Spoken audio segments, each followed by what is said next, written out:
Арзыкулова. Калы, салам алейкум. Алейкум. Көргөзекте стойканы даярдандык, чынын айтканда. Элек күрөштөр менен көтөрүп чыгып. Leylek güreş erkek. Мирас Фебресия еще будет бои деди. Америка дейт, Титан FC уюмунда. Менин атам негизи лейлек күрөш менен башкан. Марттын 27-си келген. 2021 жыл марттын башы. Акча төлөгөн эмесмин. Негизи мындай 3 бой жөн эле уруштум го дейм, бекерли. Боюма чейин колдоо эмес, апам лично алат го дейм. Алат. Айбек Мусаевга баарына чоң рахмат. Алла ыраазы болсун. Алга Кыргызстан. Yaşa Kırgızstan, sen güldür, özün eylesin, kız oğlum. Биз менен AC Yankee Eagles 24 турниринин жеңүүчүсү Калыбек Арзыкулова. Калы, салам алейкум. Алейкум ассалам. AC Yankee Eagles 24 турниринде Адлан Кутаев 5-0 рекорд менен чыккан, чечен мушкери менен чыктың. Бой кандай өттү? Бой альхамдулилля жакшы өттү, буюрса. Мыкты деңгээлде өттү деп ойлойм.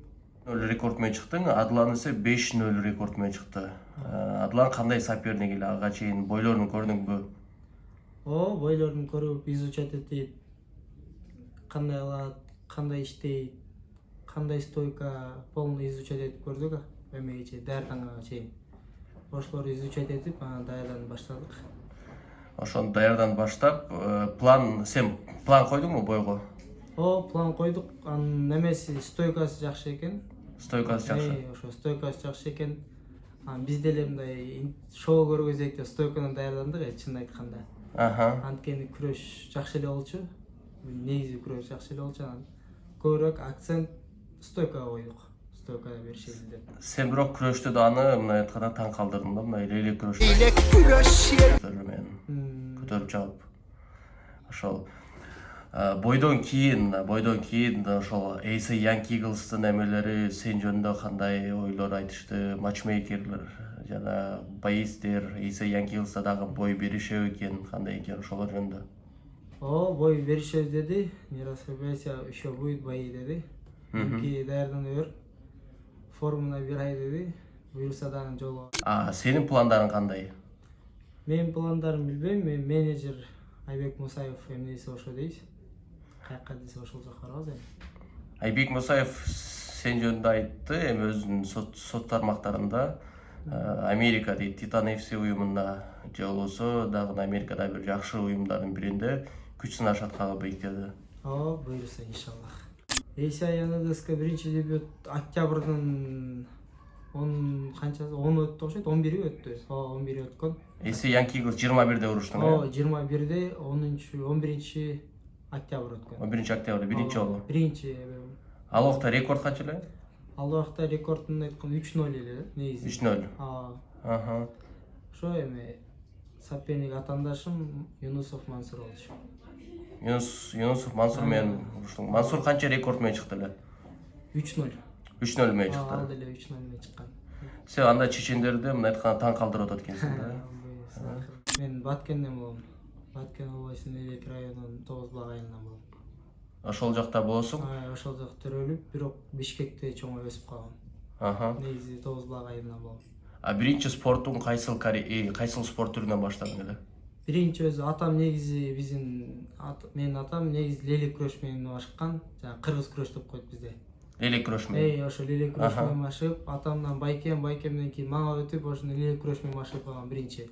Жаш кезинде лейлек күрөштөн башып калып, анан лейлек күрөштүн эрежеси эмеге өткөнбүз, вольникке. Вольник күрөш менен, вольник күрөшкө өтүп, вольник күрөштөн кийин ММАга өтүп кеткенбиз. Күрөштү канча жашында күрөштү баштадың эле? Күрөштү канча жашында деп койсоң, чынын айтканда калп айтпасам 8 жашында, 7 жашында баштагам да. Мектепке 1-класска барардан алдын эле баштагам го дейм. 1-класс ошондо лейлекте өттү эле же Бишкекте? Бишкекте. Бишкекте, жакшы. Канчанчы жылкысың, Калыбек? 2001-жылкы болом. 2001-жылкы. Азыркы учурда 19 жаштасың, э? Жок, 21. 21 жаштасың. 21 жашта. Вот жигиттер 21 жашта 5-0 рекорддун ээси Калыбек Арзыкулов. Москвага биринчи келген, былтыр келгем 2021. 2021 марттын 27-си келгем. 2021-жыл марттын башында. Марттын башында келгем. Ошо Москва ичинде жаш күч залында өткөн. жаш күз залында. Ошол. А Москвага кайсы сел менен келдиң эле? Москвага кайсы мен Максат. Москвага негизи максат. Иштейин деген максат? Иштейин деген максат. Иштеп тренировка кылсам деген максат болгон. Мен көбүнчө бирок чын айтканда иштейин деген максат болгон. Иштеп акча кылып дегендей. Анан кийин тренировка дегендей. Кыргызстанда организация менен Москванын Россиянын ичиндеги организация айырмасы кандай? Кыргызстанда акча төлөйбү? Акча төлөгөн эмесмин. Негизи мындай 3 бой жөн уруштум го дейм, бекер эле. Бекер эле урушкансың. Любительский негизи өзү төлөйт элек го дейм, наоборот. Любительский бойлорго өзүң төлөп. Уруш үчүн өзү акча төлөйт элек мурун. Взвешивание туда-сюда, анан кийин профессиональныйга өткөнбүз анан. Профессионал акча бербейт эле, бизде эле бербейт элек, бирок урушат элек да. Спасибо мындай айтканда. Мындай эле урушуп эме кетет эле. Ошо жөн эле урушканыбызга деле рахат алып, сүйүнүп, ошол эме эле да, акча эле да, чын айтканда. Биздин жеңиш ошол акча эле да мурун.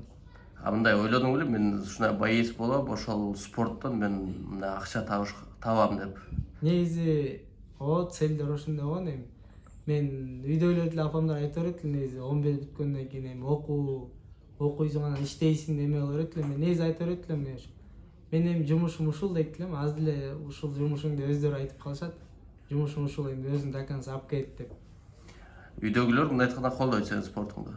Биринчи 2 боюма чейин колдогон эмес, апам лично. Переживать эти, у всех, я думаю, такие родители.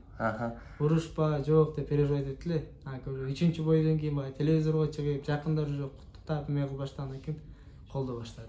Азыр атаң көрөбү бойду? Көрөт, кече акыркы бойду баарды үйдө отуруп алып көрүп атыптыр. Эмне дешти? Интересный. Ошо эме бойдон келе чыккандан кийин резко үйдө эле чалдым биринчи очередь. Апамдарга чалсам, апам көзүнөн жаш агып, куттуктап эме кылып, атамдар деле баары, байкемдер баары куттуктап эме кылды. Молодец деп. Биринчи очередь чалдым, биринчи очередь чалсам, молодец. Актадың нерсени деп куттуктап эме кылды. Атам наоборот колдо болгон нерсесинин күч жардамын берип атат азыр. Канча бир туугансың Калбек? Негизи өзүмбү?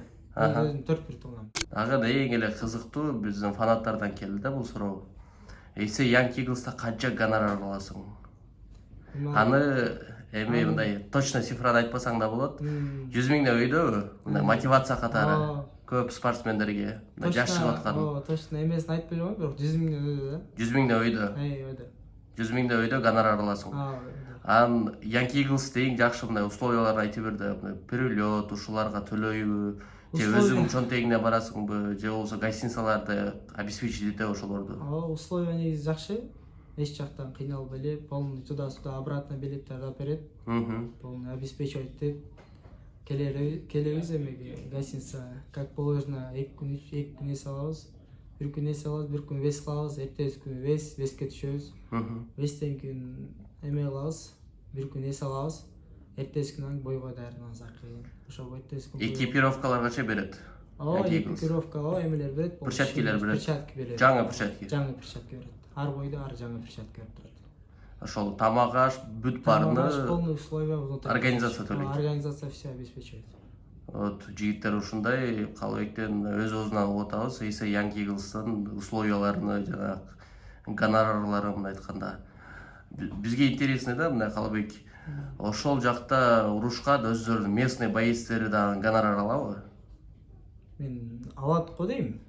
Алат, алат. Биздин Кыргызстанда кээ бир организациялар бар, ал жакта местный боецтерге төлөнбөйт.